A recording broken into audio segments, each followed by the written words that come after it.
Salut les geeks. Pour commencer cette nouvelle année 2020, on va commencer une nouvelle rangée.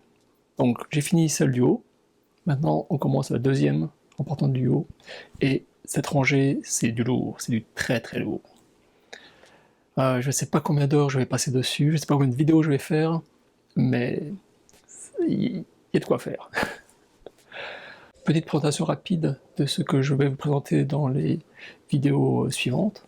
Alors j'ai du Frank Miller, j'ai du Millar, Alex Ross, Bill Sienkiewicz, Jay Lee et Paul Gulacy.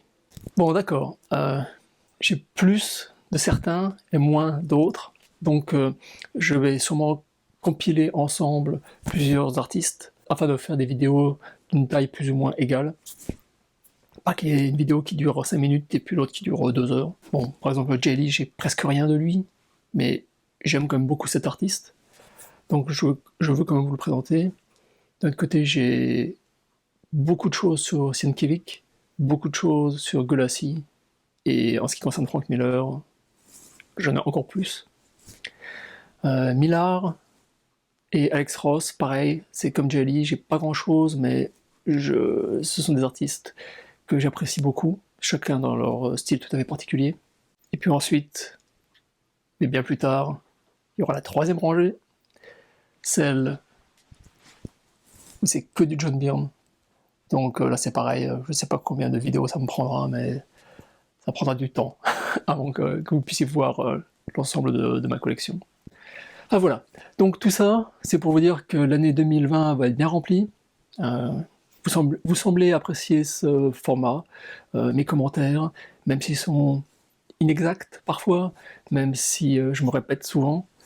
Je travaille toujours sans filet, c'est juste le passionné qui parle. Je vous remercie de me soutenir, et puis envoyez le bousin, comme dirait l'autre.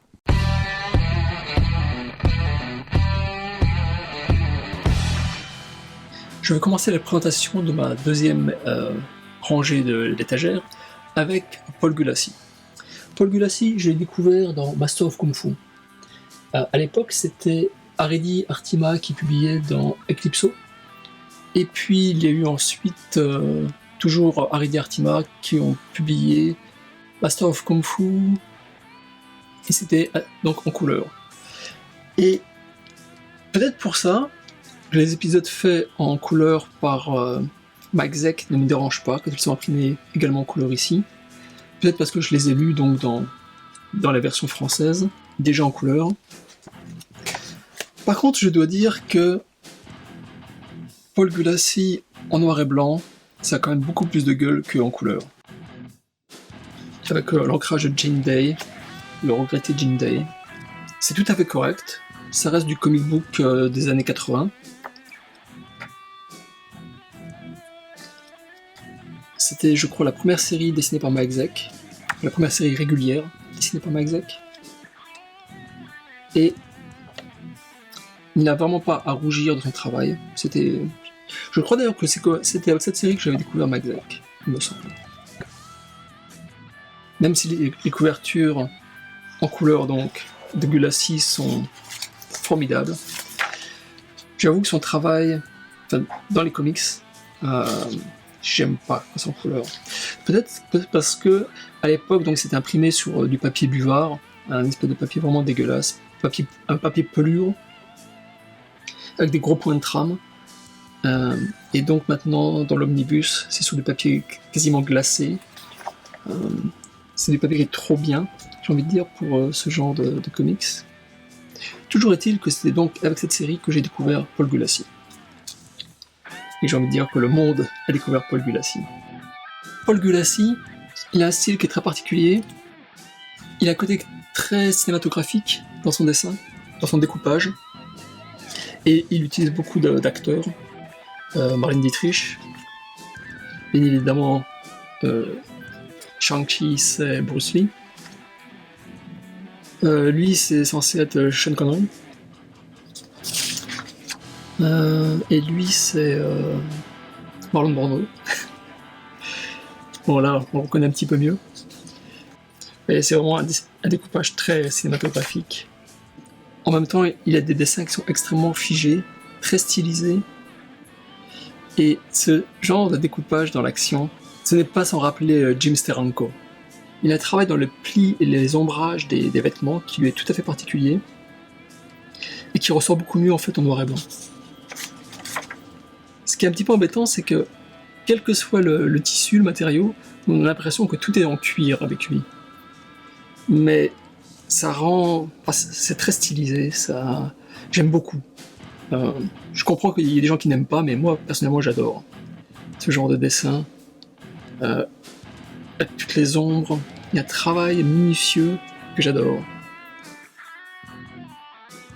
Et ici, dans ce genre de page, donc avec le travail sur les ombres, sur les plis des vêtements, sur le découpage cinématographique, il y a tout ce qui fait Paul Gulacy et qu'on retrouvera pendant des années dans différentes séries, que ce soit chez Marvel, chez DC. On reconnaît ici tout ce qui fait Paul Gulacy. Donc je vous parlais de Master of Kung Fu. Master of Kung Fu, c'est une série à la James Bond. Donc il y a des superbes filles, il y a des bastons avec des méchants, des voitures, des gadgets, des engins électroniques, des engins mécaniques. Donc tout ce qui fait l'intérêt de James Bond, vous le retrouvez dans Master of Kung Fu, qui était écrit par Doug Mensch. On va retrouver Doug Mensch et Paul Gulacy dans Six from Sirius, qui est une série également d'espionnage, si on peut dire, mais cette fois elle se passe dans l'espace. C'était publié par Epic Comics. Et c'est quasiment peint. Pour vous donner également une idée, Master of Kung Fu date de 1976, Six from Sirius date de 82. Donc il y a 6 ans qui les séparent. Et on peut voir vraiment la stylisation est encore plus poussée dans Six from Sirius.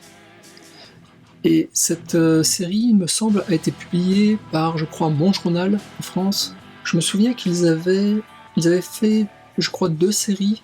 Il y en avait une, c'était sur Conan le Barbare, et une donc, qui traduisait Six from Sirius, mais également d'autres séries dont je ne me souviens plus très bien.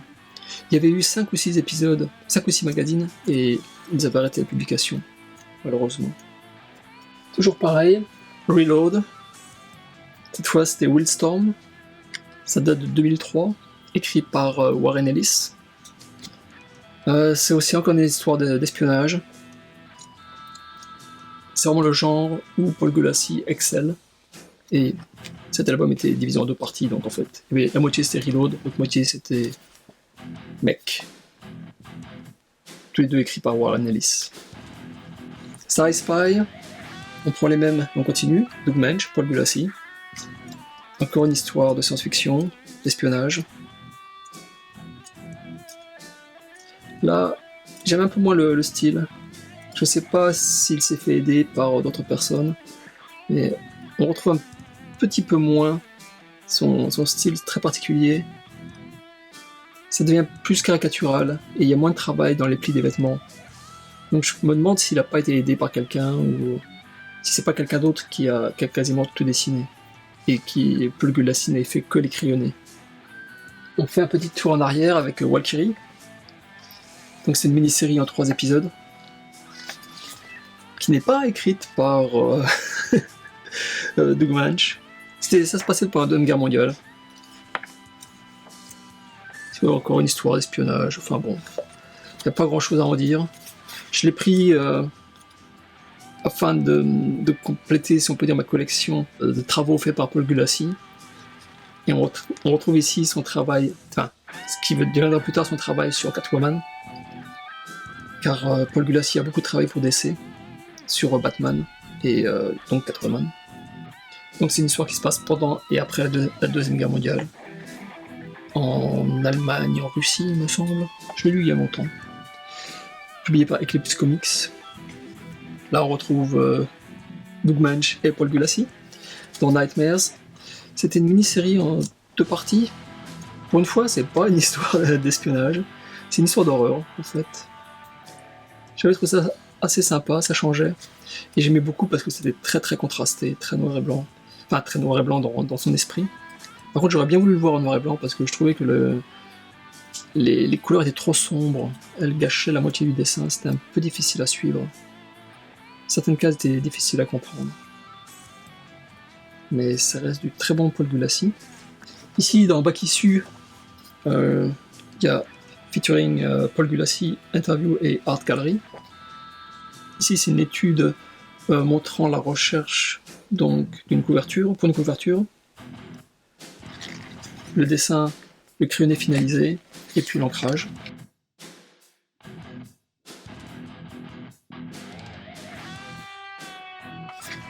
Donc il y a une interview, différents travaux. J'adore quand il fait ce genre de couverture. Enfin, c'est pas une couverture, c'était ses pleines pages. Ses premières pages étaient des pleines pages ressemblant à des affiches de cinéma. C'était quelque chose qu'il avait fait beaucoup dans Master of Kung Fu. Ici, on voit des crayonnés. Paul Gulacy est aussi très connu pour ses charmantes demoiselles.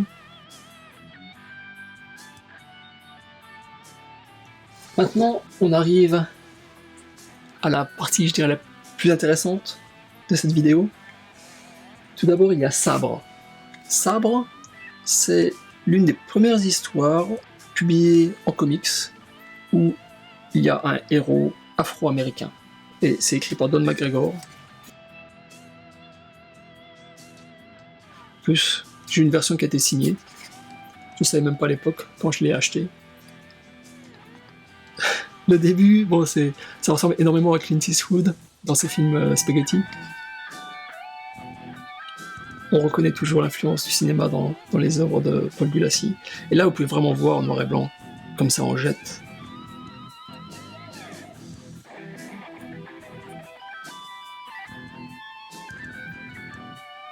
Quand le dessin n'est pas gâché par la couleur, j'ai envie de dire. Désolé pour les coloristes. En plus, un héros noir qui fait l'amour à une femme blanche. C'était osé. La première version a été publiée en 78. Ça, c'est une réédition qui date de 98. Et je sais que il y a eu Black Panther, créé par Jack Kirby et Stan Lee.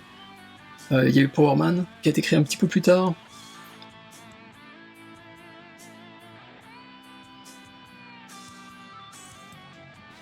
Vous voyez, aussi un truc qui revient très souvent, un tic graphique, ce sont les veines dans les avant-bras. C'est un classique chez Paul Gulacy. C'est comme ça que j'avais découvert Master of Kung Fu dans les Eclipso. Tout en noir et blanc, c'était vraiment sublime. Et Sabre, bon, c'est une histoire, ça se passe dans le futur, enfin dans un futur. Et bon, il y a toujours des histoires plus ou moins d'espionnage avec des engins, des cyborgs, des robots. Bon, ça reste toujours de la science-fiction à petit budget, j'ai envie de dire, mais j'aime beaucoup. J'aime beaucoup, ne serait-ce que pour les dessins. Bizarre Adventure, celui-là, il envoie du très très lourd. Et comme dirait un de mes amis, ça m'a touché le tralala. Et donc, couverture de Paul Gulacy sur La Veuve Noire. Oh, you touch my tralala. My ding ding dong.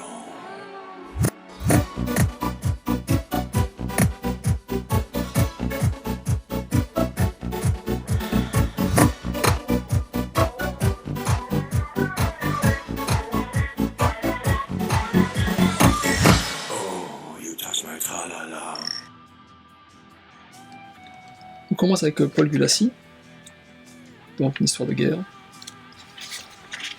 et d'espionnage,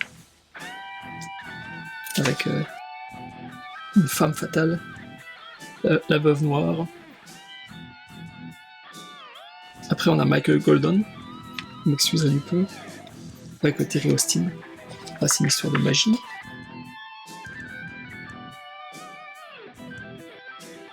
Et puis on a les Sœurs du Dragon.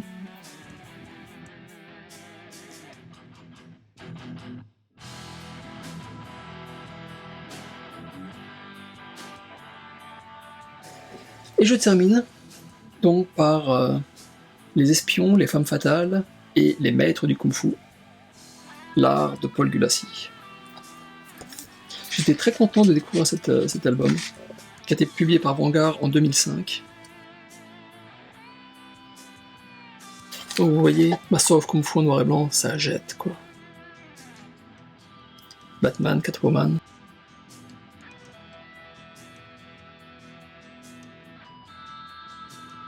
Toutes les veines qui ressortent, ça c'est tout à fait Paul Gulassi. Les plis des vêtements, Paul Gulassi. Très contrasté en ombre, Paul Gulassi.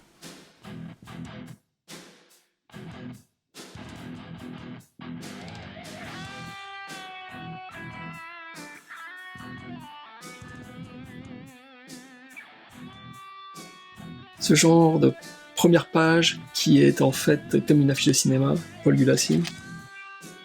C'est superbe, j'adore. Et c'est vraiment comme des affiches de cinéma. Je me répète, désolé.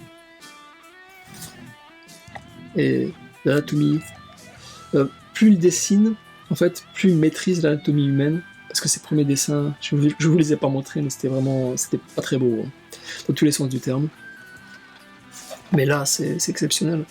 Et il dessinait beaucoup basé sur photos, bien évidemment, ce qui donne aussi cette impression de personnage figé.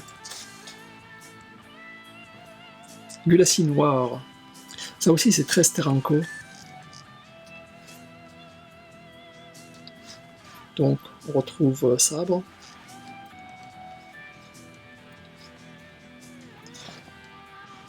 On retrouve Nightmare.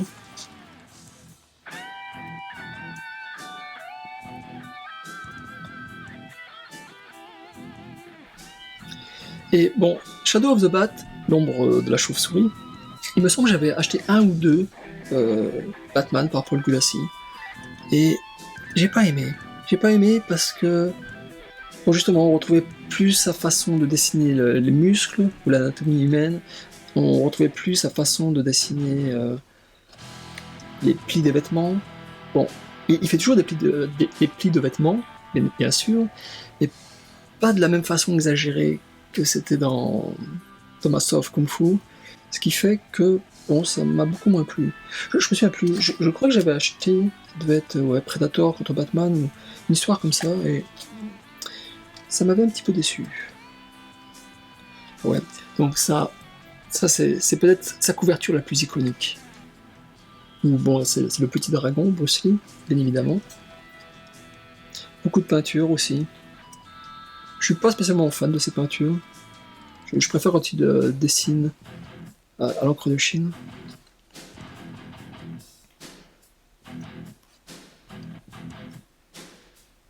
Ouais, ici, on peut voir les éditions spéciales. La première couverture de Sabre. J'adore celle-ci. Pour moi, il y a un côté Clint Eastwood dans L'Homme sans nom, dans la série dans la trilogie de Sergio Leone. Enfin, c'est exceptionnel, ce dessin. Oui, il avait fait des couvertures pour Epic. Celle-ci avait été utilisée aussi en France, d'après mes souvenirs. Ça aussi, je l'avais acheté dans une édition française, en fait. Terminator. Et c'est pareil, j'avais pas aimé, en fait, parce que je crois que c'était l'histoire qui m'avait pas plu. Et je l'avais revendu très rapidement. Voilà, je parle très souvent de Paul Gulassi sur les réseaux sociaux, donc j'espère que cette petite vidéo très succincte et superficielle vous aura quand même donné envie d'en découvrir plus par vous-même sur cet artiste qui travaille toujours à l'heure actuelle. Je crois qu'il travaille toujours chez DC. Si la vidéo vous a plu, comme d'habitude, mettez un petit pouce, un commentaire ci-dessous. Je vous souhaite de bien commencer la nouvelle année, de lire beaucoup de comics, beaucoup de livres, voir des films, jouer à des jeux vidéo. Amusez-vous, prenez du bon temps. Et puis, retrouvez-moi sur les réseaux sociaux, Twitter, Instagram, Facebook. Merci d'avoir regardé cette vidéo, et puis je vous dis à la prochaine et à très bientôt. Ciao, ciao!